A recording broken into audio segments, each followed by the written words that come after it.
Now it's time for No Pucks Given with Dan Kingerski of Pittsburgh Hockey Now.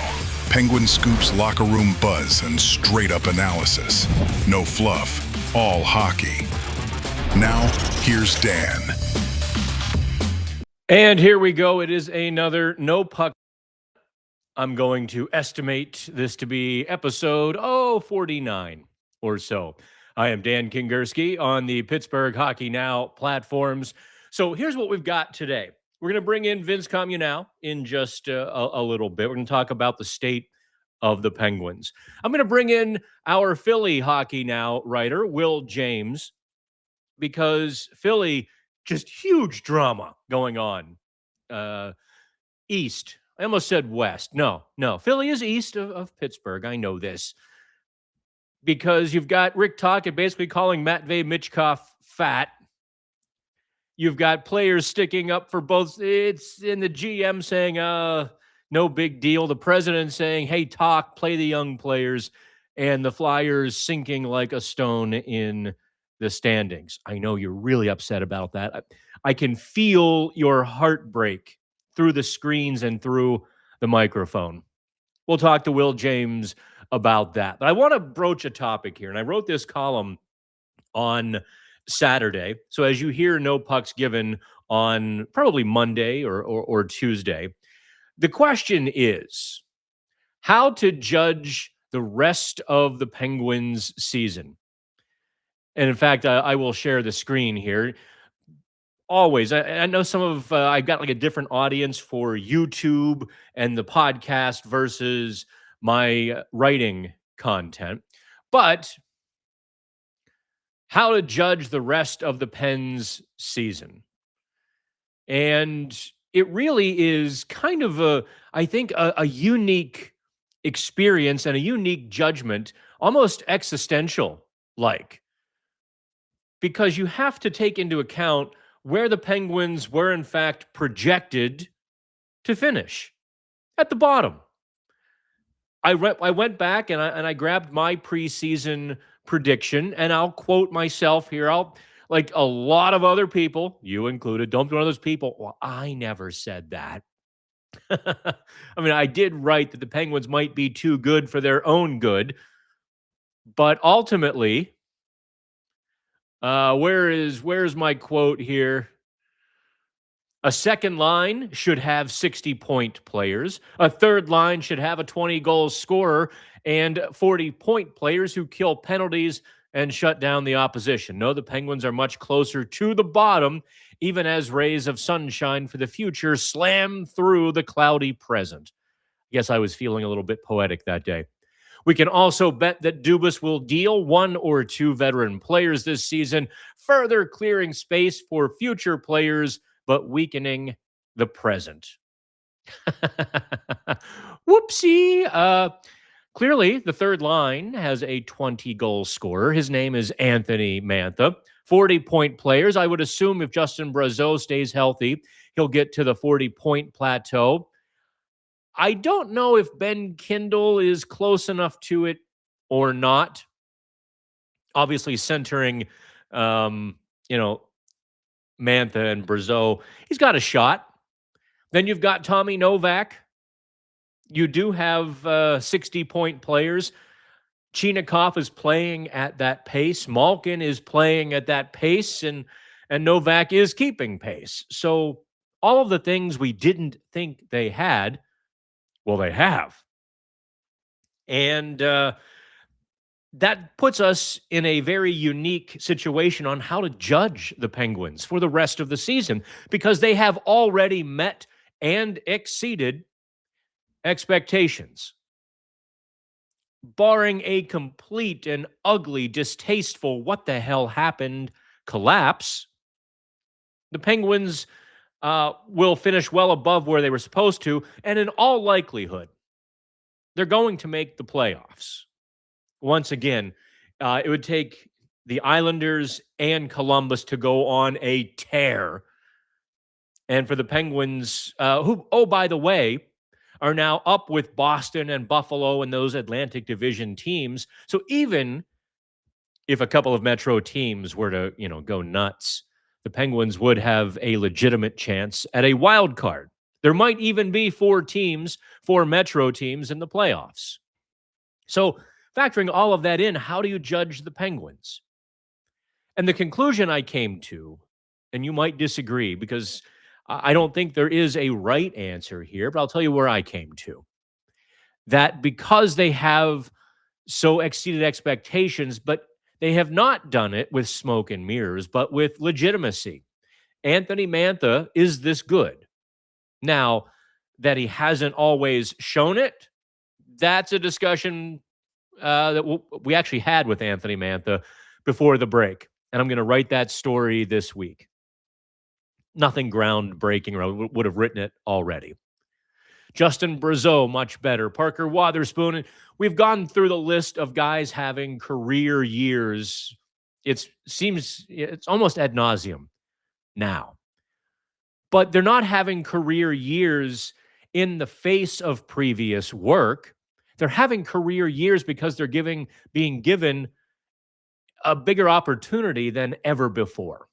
And they're seizing it and they're playing well. So there's no smoke here. It's real. And as such, I think a successful season for the Pittsburgh Penguins is now defined as a playoff series victory, not just getting there. They're going to have to win one. They haven't done that since 2018. Also, if and when they do, I don't think they stop at 1. I really don't. I'm not going to... Somebody had responded to the story saying they have to make the Eastern Conference final. I'm like, easy now. That's a tall order to ask for any team, quite frankly. That's winning 2 playoff series. I don't think you can set the bar that high for the Penguins. I mean, they could do it. I'm not saying they can't, they won't. I'm just saying you can't define a successful season based on really, hitting the extreme.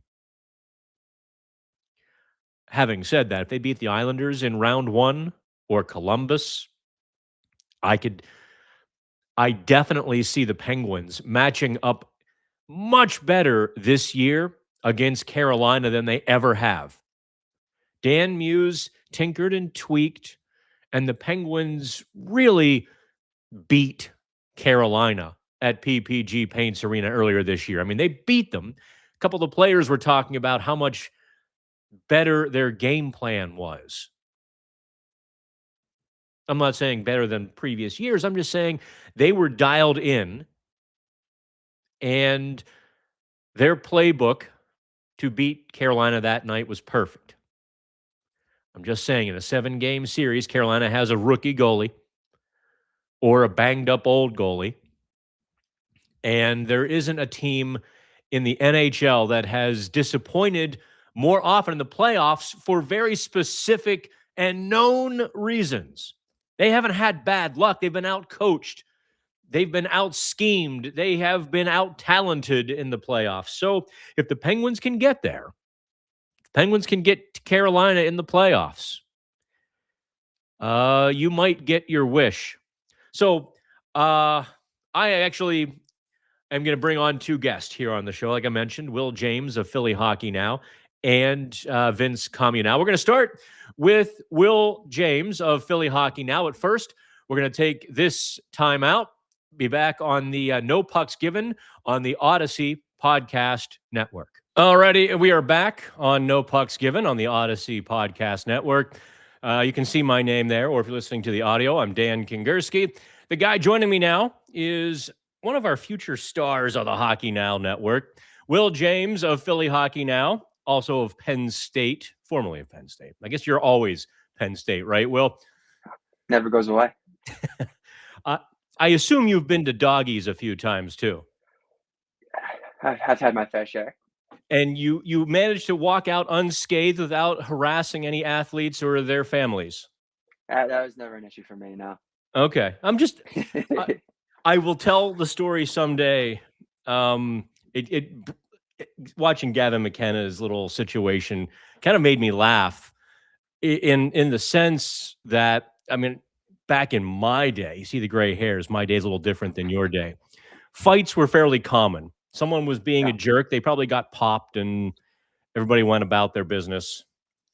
There was a situation one time where a visiting wrestling team, I had to confront one of the heavyweights for stealing some stuff from our house. Oh, I'm like, hey, that's- man, I can see what's behind your back. You really can't take that. I didn't take anything. And 6 wrestlers, D1 wrestlers, stand up. And now I'm like, oh, boy. And then I looked behind me, and I was in a fraternity. And all of a sudden, there's probably 8 or 10 of my fraternity brothers behind me. And we've got like this standoff near our front door. Needless to say, all was resolved peacefully. Magically, someone turned their back, and what might have been stolen was found a few seconds later. It's crazy how that works. Yeah, really crazy. and no punches were thrown, but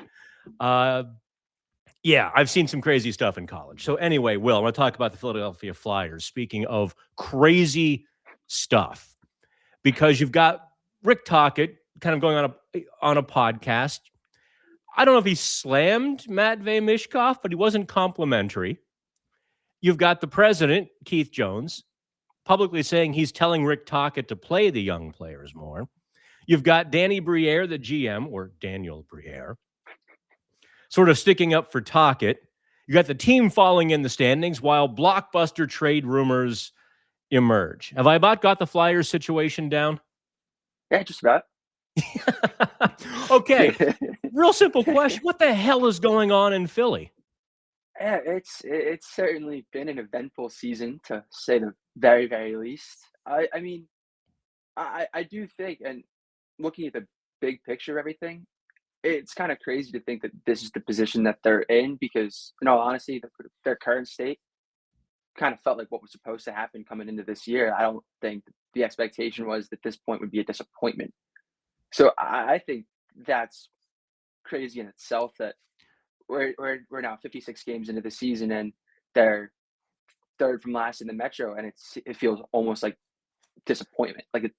No, I get what you're saying, because Yeah. they raised the bar. They were right. They were Mhm. what, third place, second place for a minute? Yeah, there was a time I think they were as high as second in the division. I think they were hovering around that third and first wild card spot for a while, and then that last 15 game stretch before the break, everything just unraveled. And it's Yeah, let me ask you. It's- Yeah, I know Penguins fans want to know about Rick Tochhet. I mean, obviously a good bit of affinity for him. Yeah. Even though he's now wearing orange and black and acting like he was never a Penguin. We get it. We get it. For him to publicly rip Michkov like he did, clearly there's a little more anger or angst or frustration with him than meets the eye. So is Tochhet right or wrong here? Where does fault lie, and how do they patch it up? I think it definitely is a two sides are both equally wrong kind of situation. I don't think Rick Tochhet should have been going on a podcast, whether he was targeting Michkov specifically or not, and addressing the team as a whole, like Briere said. That shouldn't have been something that was said on the air, on something that's going to go out to the public. That's stuff that stays in the room. At the same time, that doesn't come from nowhere, right? So Right. behind the scenes, something else has to be going on for that frustration to build up. Like, I don't think any coach would go out and publicly say missing treatments if nobody was missing treatments. Like, that's something that just doesn't come out of thin air. So I think it's something that, there's stuff going on both sides. I think Yeah. Tochhet definitely could have handled that situation a little bit better and kept that in-house. At the same time, whether it's Michkov or whether it is other players, like, you're an NHL player. You got to show up on time for things. You have to be ready, and like, it shouldn't feel like a foreign concept. Yeah, I feel like, and this is a reference way before your time, Donald Sutherland in Animal House. This is my job. I'm not joking. I'm serious. And maybe Michkov isn't taking it very seriously, is he? I mean, maybe he's kind of acting I hate to say the word immature, but maybe treating hockey as, kind of fun time, not job time. Yeah, there could be some of that stuff away from the ice, but the one thing that I've always found funny is practices, morning skates, even the optionals. 9 times out of 10, he's going to be the first player on the ice.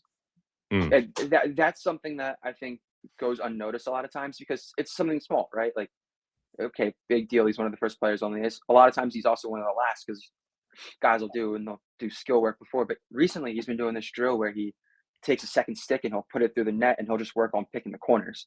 And he'll be out on the ice 10 minutes before anybody else is just working on hitting those corners. And I think it's fascinating that he sort of built that reputation of somebody that might not be taking things seriously when he does do these things. Now, again, away from the rink, I don't know. Is he late Yeah. for treatments? Is he kind of coasting in at the last second and just going into the dressing room, throwing his stuff on and getting out on the ice? Like, those are things that obviously, from my perspective, we don't really know. But it is kind of funny. And I think, too, a lot of the frustration built around it could be that he had set himself such a high standard for this season. He was, in all reality, he was probably snubbed from being a finalist for Calder. He shouldn't have won it, but I think he should have at least been a finalist. He had a phenomenal rookie season that I don't think people were expecting from a guy that wasn't supposed to be here this early anyway.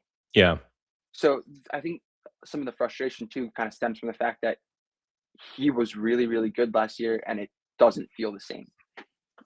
Well, Rick Tochhet does have some experience with mercurial players. I'm thinking Phil Kessel specifically. That's what was interesting to me, because Tochhet would talk about Phil Kessel. He would acknowledge Kessel's difficulties and differences or whatnot, but usually put it in sort of a positive spin or in some way that the player wasn't offended. For him to sort of just throw the elbow at Michkov. Anyway, so where do we stand, though, where you have the president of hockey operations, Keith Jones, saying that Tochhet should play the young players more?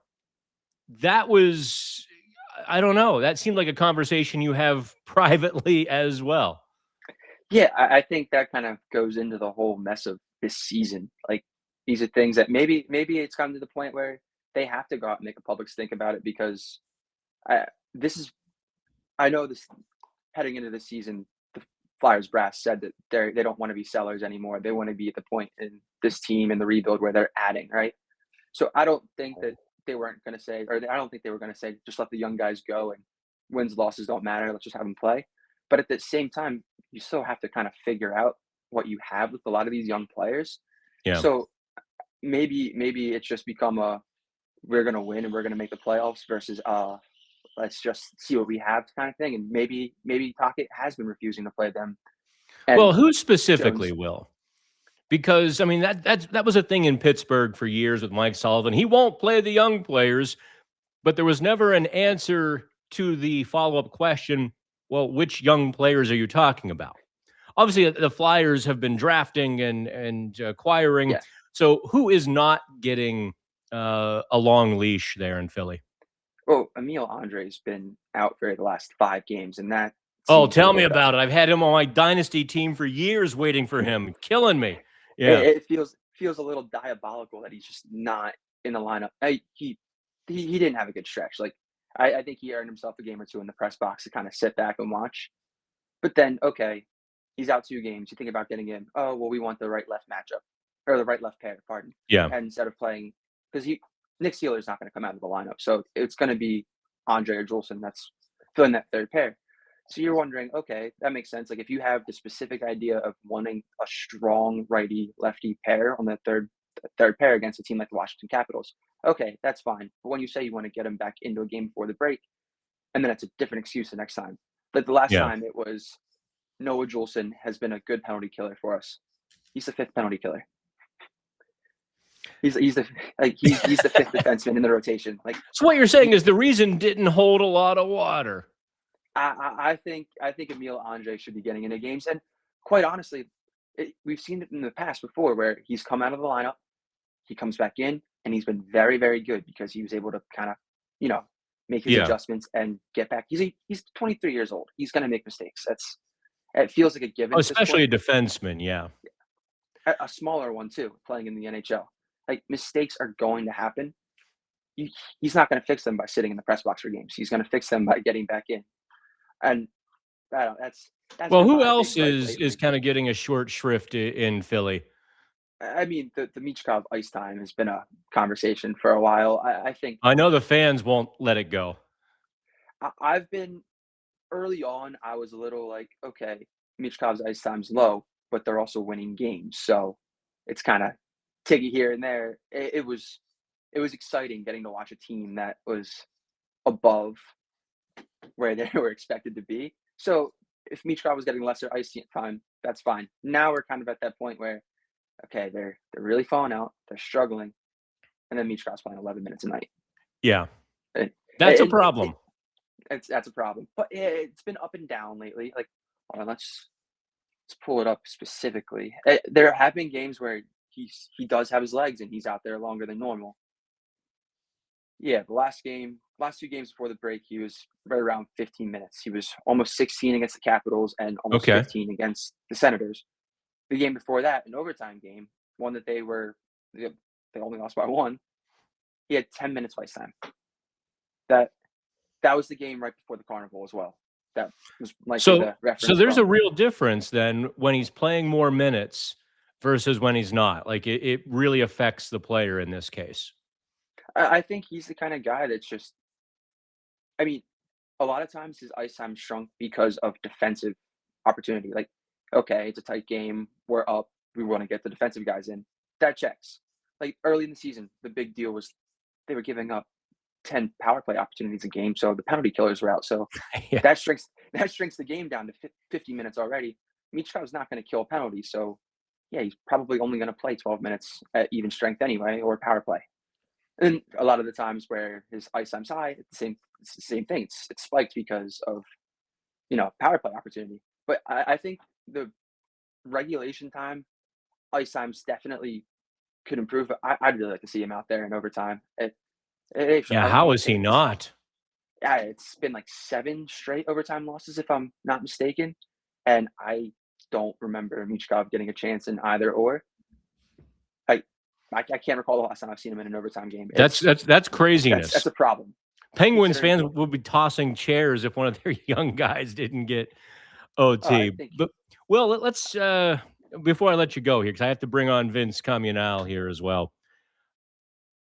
Read on Philly Hockey Now, there's a bit of chatter about blockbusters. So I guess not only is maybe Tochhet getting frustrated, maybe Briere is a little frustrated with where they're at as well.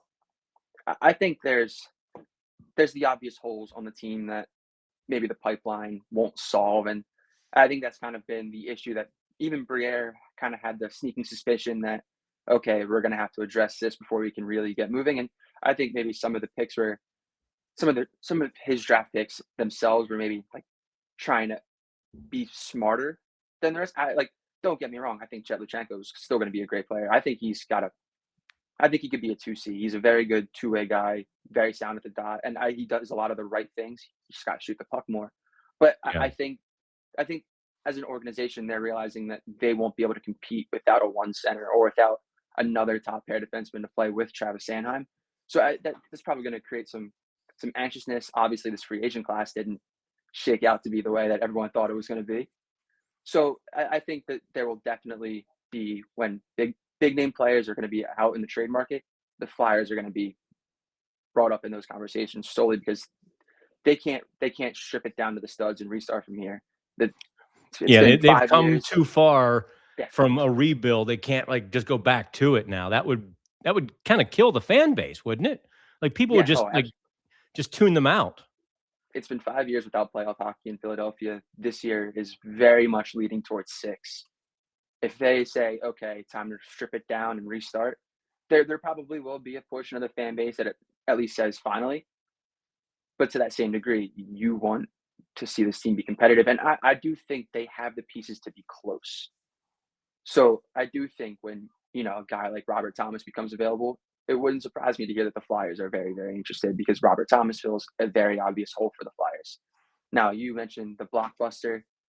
are you referring to the Kyprios report? Yeah. Oh, yeah. Kyprios was. Listen, Kyprios obviously sometimes has great reports. Other times he's talking, and so it's not. You have to maybe take a minute and say, "Oh, he's just doing a radio show here," whereas he's reporting there. Mhm. But yeah, when he says things, it usually is worth paying attention to anyway. Yeah, I mean, the one thing I feel very confident saying is if Travis Konechny doesn't want to go anywhere, he's not going anywhere. I read that and I was a little, whoa, that's it's kind of out of left field there. But Okay, I mean, well, that's all really fair. So here's the deal we're gonna make then. You have to keep covering the Flyers as well as you've been doing for the rest of the season, and then next season too.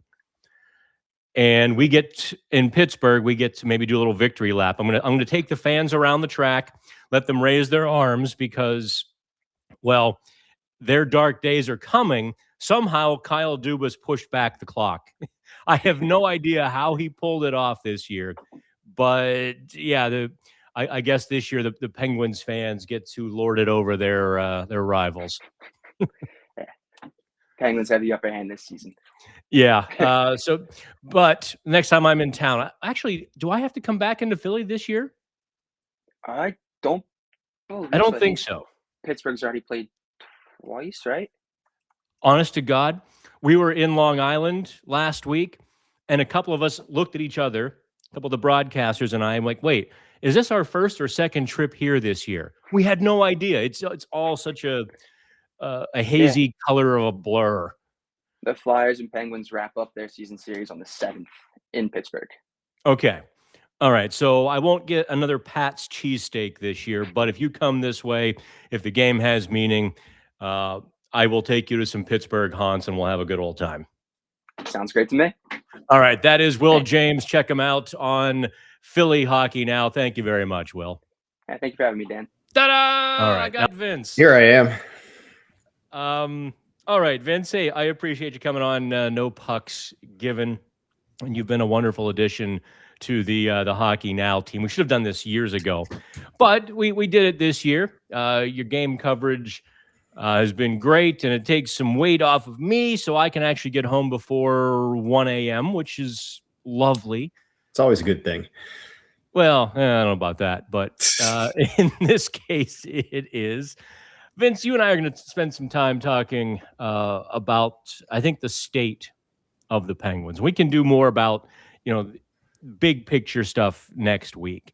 But I think I want to start small this week. And I started the show talking about how to judge this Penguins team. Like at the end of the year, what defines or what will define a successful season, having come this far to this point. So, Vince, is it all gravy from here for you? Like, they make the playoffs, they get swept out in 4 games, doesn't matter. It was a successful season because they made the playoffs, or are you going to raise the bar on them like I did? Yeah, I mean, at this point, if they don't make the playoffs, that's disappointing in my opinion. Now, if you take a step back and look at the grand picture, I don't think anybody expected this team to make the playoffs, maybe battle for like that 8th seed or something like that. But I mean, they're firmly entrenched in a playoff spot right now. And with only, 30 something games left not even that many. Yeah. Less than that. To fall out of a playoff spot at this point would be extremely disappointing. Now, as you put it, if they would play in the first round and get swept, I think that would be a disappointment. Just given how well they've played in recent, more than recently in the last 6 weeks.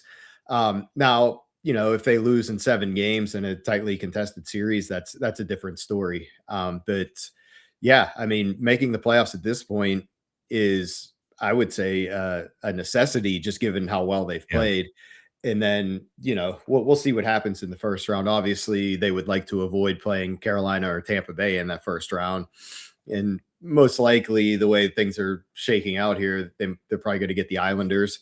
I think the Islanders are the team that I don't care what year it is. The Islanders, the hockey gods and the Islanders have made a pact where the Islanders get to torture the Penguins. The Penguins have the Capitals to torture. The Islanders have the Penguins to just mess with. And also, I'm going to argue with you a little bit here. I think the Penguins, while they would certainly not be favored, I would pick the Penguins to beat the Carolina Hurricanes in a 7-game series. Round 1, round 2, doesn't matter. Yeah, I mean, I just think about what their record has been in Carolina over the past X number of years, and it's just been a house of horrors for them. I do think that they match up better this year than they have in a long time with Carolina. But I look at that team, and I know that they do this every season. The Carolina Hurricanes, they, are the top team in the division and perennial Stanley Cup contender, and then they don't do anything in the playoffs. So I understand that, but they're really good. I mean, they're Bussy. See, I don't think they are. Well, that's the amazing thing. I feel like they are this very systems-driven team with Sebastian Aho and Seth Jarvis. They have good goaltending this year. Bussy, I think his record is 22-3-1 or something ridiculous like that. But to your point, if you get them out of their system, they don't know what to do. Well, that's what the playoffs have done every single year. Yeah. And they have not in fact, I'll go deeper. I will explain kind of, and I'm gonna tiptoe here because I can't say everything that some of the players told me. But what they were essentially doing, their breakouts were carving seams through Carolina, kind of breaking that man-to-man coverage. And so they were always playing a level ahead or a level, in front of Carolina, forcing Carolina to chase, to adjust. And the Penguins felt like they had the upper hand. What was it, a 2-1 game or a 3-1 game? No, actually, the Penguins scored a couple late ones, didn't they? Like did. 5-1. Yeah, that was in the midst of that 7 or 8 game winning streak where they beat Tampa, or they took Tampa to a shootout. They beat Carolina. Yeah, they had a really good stretch there. I'm glad you have a better memory or a good memory, but by doing that though, the Penguins sort of felt like they had a game plan, and they were really confident after Carolina, and I see no reason that they couldn't continue doing that to them. Now, obviously, if Chris Letang is really banged up and can't move on the blue line, everything sort of falls apart, and Carolina's, very high pressure in the zone becomes very dangerous versus, the Penguins having the sticks and the skates to deal with it. But the Islanders, if I'm picking, I pick the Islanders over the Penguins only because I have no idea how the Penguins beat them. Or why they don't beat them, I should say. The Penguins should destroy the Islanders every year. And the Islanders effectively ended Tristan Jarry's Penguins career, albeit 2 or 3 years before it actually ended. Yeah, that is a factual statement because they never played in a playoff series after that, if I'm not mistaken. That is correct, yeah. But the Islanders still beat them every game. There was that, was it December 23, where they had the 2 games before the break and just after the Christmas break. And both times the Penguins had multi-goal leads in the third period and lost. Yep. And they were just inexplicable. And quite frankly, I know the hockey gods don't like me very much, Vince. And I know they're going to make me go back to Long Island 4 times. Oh, for sure. That's definitely a 7-game series if it happens. The thing that scares me about the Islanders, besides the past precedent, is their goaltender Sorokin has been, possibly a Vezina candidate this year. Been very good, and no matter how good Skinner plays, or even if Sheloff has to go in there, they're not Sorokin, and that's fair. That scares me a little bit. Despite the fact that the Islanders just seem to be the Penguins' Achilles heel on top of everything else. All right. So I guess we're kind of in agreement, though, that just making the playoffs no longer defines a successful season for the Penguins. You have to do something. You're getting invited to the party. You got to do something at the party. You can't be a wallflower and leave early. Exactly. Yeah. Like I said earlier, if they were to get into the playoffs and get swept by the Islanders or whoever they play, that to me would be disappointing, just considering how well that they've played up until this point. I think they have the fifth or sixth best points percentage in the NHL right now. I think it's sixth. They are 8th in the NHL, 5th in the East. Okay. Yeah, that's 5th in the East. That's what I was thinking of. But yeah. So what do you think, though? Do you think Kyle Dubas maybe shares a little bit of this optimism or desire to go deeper into the playoffs? Do you think he would, despite all denials and rejections over the last couple of years that, it's the future only, do you think he'd actually buy a rental player for the playoffs? No, I think that if he's going to go out and make a move, I think it's going to be somebody that he can get and have for the next few seasons. I don't think he's going to go out and get a rental just for this playoff run, because I think he has his eye on the long term, the bigger prize.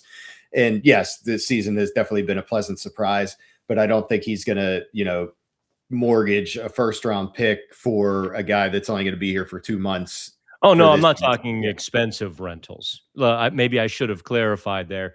I'm talking a guy who maybe costs you a late second, which they have, an early third, which they have either this year or next year or in 2 years. They've got a ton of draft picks. Could you see him hawking let's just say a 4th rounder for Patrick Laine, or a 3rd rounder, or even let's say a 2nd rounder for Luke Schenn? Could you see something like that going down? Again, I think I would be surprised to see that. Now, they do have the draft capital, like you said, but I think that he's already made his biggest moves, getting Chinikov, trading Jari, getting Kulak and Skinner in here. I think that those are the big moves. He just made them months ahead of the trade deadline. And, could I see something? I think I mentioned this the last time we were talking. Could I see a trade of like Matt Dumba for like a 6th round pick or something like that? Yeah. I mean, I don't know. Maybe they should trade him right now. He had a hat trick on Friday night. I didn't. You know what? I didn't even pay attention to Wilkes-Barre Friday. I didn't even see the hat trick. I knew he's been racking up points.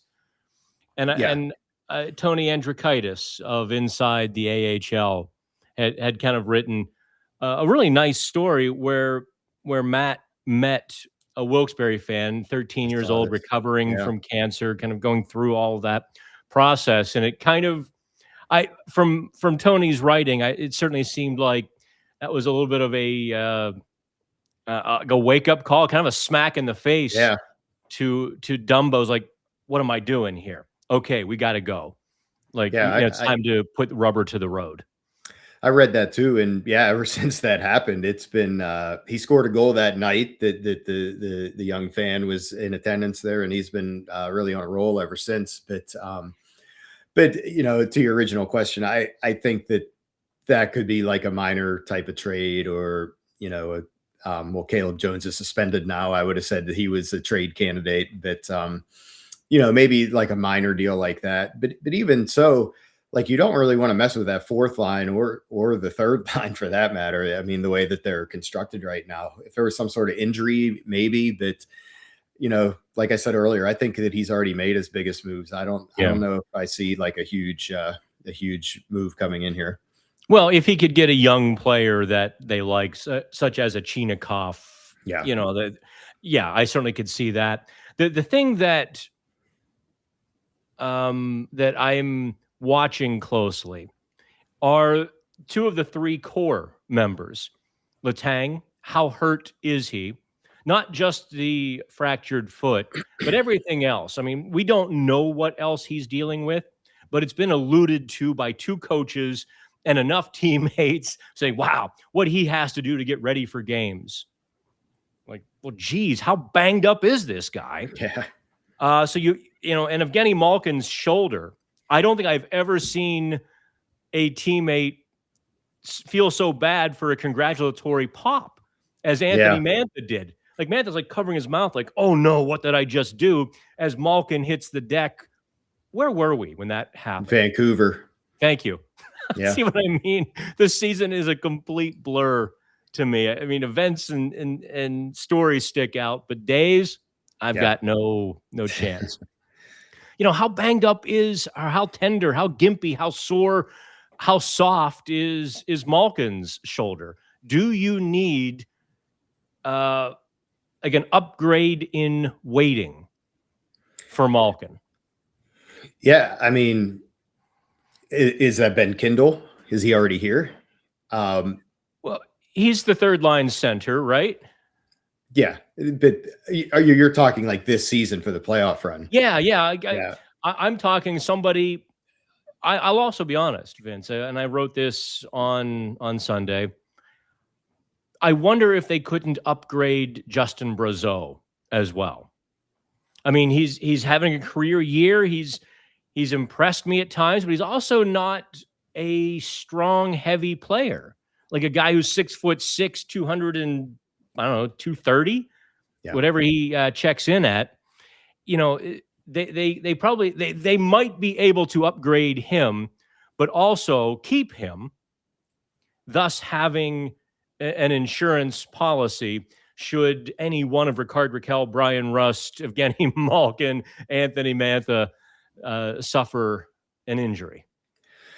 Yeah, I wonder if in Kyle Dubas's mind that guy is Kevin Hayes. That, you know, I know he's been scratched, you know, what, until the last game he was scratched like 8 games in a row or something like that. Yeah, I haven't been counting, but yeah. And I think he was only pressed into duty because there were so many people out in that last game. But I wonder if that's kind of the insurance policy. They're thinking of a bigger guy. He has a little bit of hands. But then again, Kevin Hayes could also be a potential trade candidate. You know, I'm sure there's some team out there that could find him useful in their lineup instead of the Penguins scratching him pretty much every game.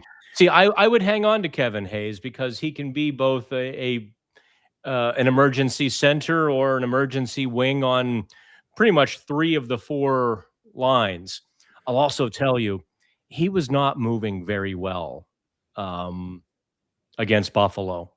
No, you know, I watched him and he had a chance at like a partial breakaway. Yes. And I was watching him try to get to that puck and I'm going, man, does he have like cement in his skates? What's going on here? Yeah, he didn't have any burst in the feet at all that night. Yeah, and that's saying something, playing with the guy who scored 2 goals and had probably the most jump of anybody on the rink. Yeah, well, maybe I don't know. Is Avery Hayes the guy that they're like, okay, we've got Avery Hayes, we don't need to make any trades? Well, that was going to be one of my points. They have depth now that they haven't had in the last few years, and they keep on calling these guys up from Wilkes-Barre, and pretty much all of them are great when they were up here. Even when Boko Imama was up here, he filled a role. He did an admirable job when he was up here, and you know, I think that they do have the depth now that they haven't had in the past few seasons, where they can call a guy up and have the confidence. I mean, I don't think anybody expected that Hayes would jump into the lineup and score 2 goals in his first NHL game. But to my point, they do have that depth down there now where they don't have to worry about, you know, putting a guy into the lineup and them only playing like 4 minutes because they can't trust them out there. No, here, I'm going to pull up a picture.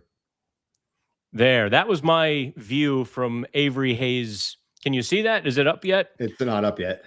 Okay. I see it's uploading screenshot. Yeah. My view from the media scrum, Avery Hayes, and the young players in the Penguins system, there, it should be up now. I see it. This is my view. I'm watching Rutger McGroarty just have a ball watching Avery Hayes try to answer our questions, and he's just eating it up with a spoon. And once we were done, those 2 guys were just going back and forth, and it I don't even know how to describe. It's like your first sleepover, like 1st or 2nd grade. Everyone's just all hyper and having a blast. That's what those 2 guys were like. So there is this sort of, oh, what did I do now? Let me get rid of the picture. There we are. Yep. there's a support group among the Penguins' young players, and since you bring that up, we're probably going a little bit long here, but I kind of enjoy this part of the conversation. Rutger McGroarty and Avery Hayes and Tristan Brose and Owen Pickering, even if the organization might be a little tepid on one or two of those guys, they form this support group, and they're pushing each other every single day and just celebrating each other's success. And it really is a little something special they've got cooking. Yeah, I mean, by no means am I comparing this team to the 2016 Stanley Cup team, but it was kind of the same thing. It was the Connor Sherrys and the Brian Rust and the Jake Gensels that had played together in Wilkes-Barre and come up together, and it was kind of, they're all rooting for each other. They're all kind of each other's support system, and we saw how that turned out pretty well. But again, by no means am I saying that this team is going to win the Stanley Cup. It has that kind of similar feel to it. Well, let's think about that. Let's maybe pull on that thread a little bit, because Tom Kuhnackel certainly that year and a half with that Penguins team and teams was much better than he ever was anywhere else ever again. Like he came and joined that magic and elevated his game. Same with Scott Wilson. Mm-hmm. Brian Rust was a fourth line guy who I've actually teased him about this in the past, didn't know how to pass the puck. He would just race down the ice, shoot it from 30 feet, and skate off the ice. You know, and to where he's come from there to here, extraordinary. Connor Sherry had that great year, got the contract, went into kind of a bad headspace about the contract. Like with the pressure to live up to being a $3 million winger. Yeah. Kind of unraveled him a little bit, and he never in his career got it back. So all those young players who we kind of talk about, Brian Rust was the best of the bunch, and they really weren't that good outside of that very special situation. And like you said, at that time, Brian Rust was thought to be a fourth liner, just up here to add depth and, play 6-7 minutes a night. And, look at where he is now. I mean, he's solidly cemented on that first line and has been nothing but productive over the last 9-10 seasons. I wonder if I'm really just jumping topics here. I wonder if Brian Rust will one day be in the Penguins' Ring of Honor. I feel like he's starting to approach it. Oh, yeah. I mean, 10 seasons, 2 Stanley Cups, consistently putting up, points, playing with Sidney Crosby a lot of these years. I mean, he's definitely getting to that status for sure. Yeah, when you said 10 years, I just realized it has been actually 11 since he made his NHL debut, because he made it under Mike Johnston in 2014-15. They kind of had him on the yo-yo back and forth. Okay, Vince, I'm realizing I've got gray hair. I feel old. Thank you for that. Join the club. All right, my man. It's always fun talking hockey with you. And I guess I won't see you for, a few weeks. 26th, I think.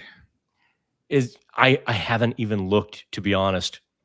I am just going to try to decompress a little bit and get there. I don't know what decompression looks like, because I sure as hell haven't done it in a few years, but maybe I will. Okay, watch some Olympic hockey, and I was so missing hockey last night that I was watching the women's game between Italy and Germany, and I was actually enjoying it. Not to say that women's hockey isn't exciting to watch. No, but you're talking about some junior varsity countries there. Yeah, Germany and Italy. Not the best that the sport has to offer, but I was enjoying it. I just was missing some hockey. Yeah, for some reason, and I'll have to ask the boys up north, Wilkes-Barre doesn't play this week.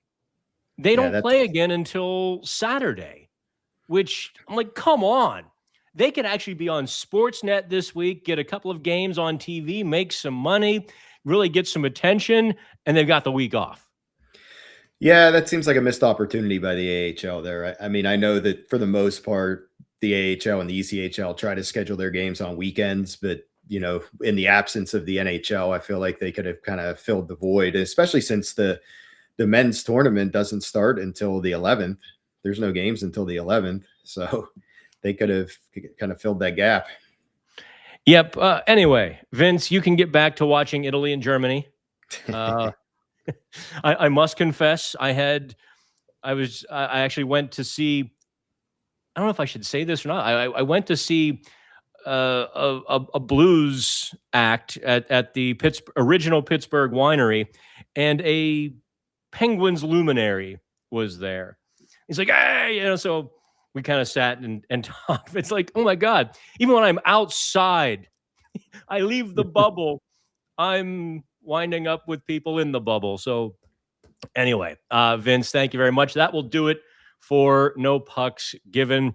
For Will James, I'd like to get Will on the podcast more. I promise you all, I know you don't read Philadelphia, the listeners, not you, Vince, but I know our readers aren't necessarily enthralled with Philadelphia Flyers coverage, but Will, now a year and a half out of Penn State, is doing a hell of a job on Philly hockey now. And Vince wrote the great article about the Penguins radio network history, which, I'll be honest, Vince, I was like, yeah, sure, whatever. Then I ended up reading it, and I read it twice. I'm like, went back to